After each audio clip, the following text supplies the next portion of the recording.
लोगोफोर back to माय YouTube channel दिनै मोनसे गोदान भिडिअ लाना फैलायबाय नोंथांमोननि सिगाङाव मोनसे भाइरेल भिडिअ आरोना थ' लोगोफोर नायलांदो नोंथांमोना डिसक्रिप्शनाव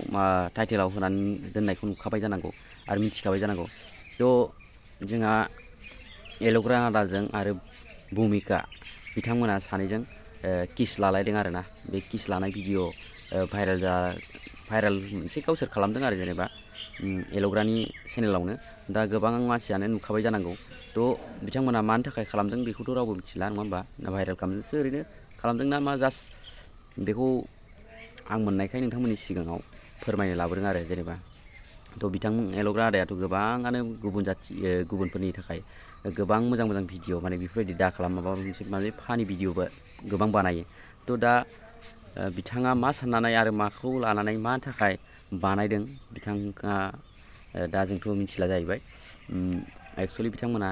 गिदिर गोलाव हिसाबै बेफोरबायदि बानायनो नाङामोन आरोना ओमफ्राय दा जों नुबाय जे बिथाङाबो माने गावनि ससियेल मिडियायाव माने गावनि चेनेलावनो माने किस खालामनाय भाइरेल खालामगासिनो दं आरो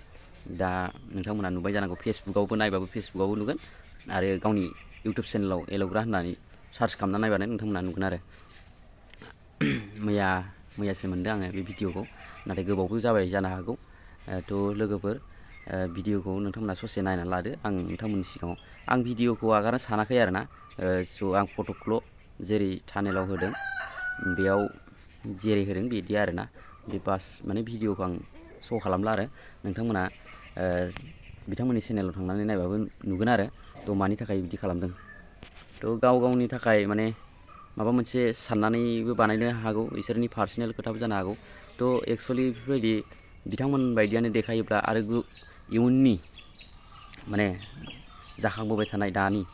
सेंग्रा सिख्लाफोरखौ आरो मा होननानै फोरमायबावगोन मा होननानै बुजायबावगोन नङा होमबा गावसोरनो जुदि बिदि देखायोबा ससियेल मिडियायाव बिदि फैयोब्ला अब्ला गुबुनखौ मा बुरखायनो हानो मा दबथायनो हानो नङा होमबा मा बुंनो हानो थिग बिनिखायनो आं खावलायदों आरो बिथांमोना जाहाथे बेफोरबायदि खालामनाङा जेनेबा बिथांमोना गोसोथोलायबो जानो हागौ बा ओरैनो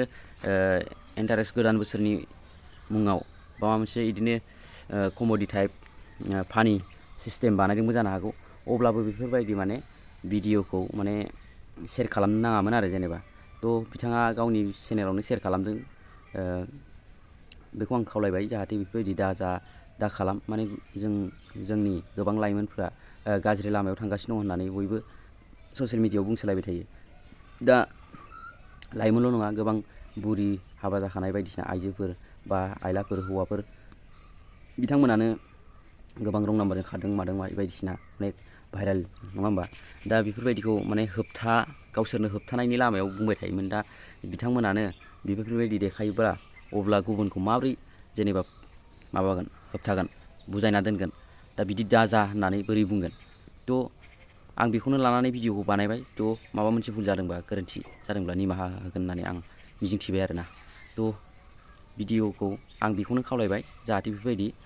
गिदिर गोलाव मानसिफ्रानो जेनेबा दा बिथांमोना हमना ला ससियेल मिडियायाव गिदिर गोलाव दा बिथांमोनाथ' गोबां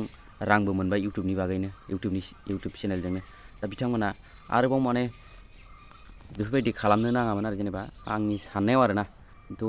मोजांसो माने लाबोबाय थानांगौ कन्टेन्टफोरखौ दा बिथांमोना बेफोरबायदि भाइरेल लाबोयोब्ला गुबुननि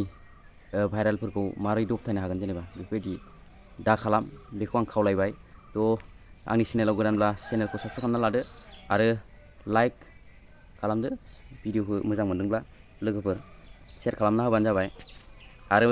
माबाफोर बुंनांगौ दंब्ला कमेन्टआव बुंहरबानो जाबाय लोगोफोर बाय।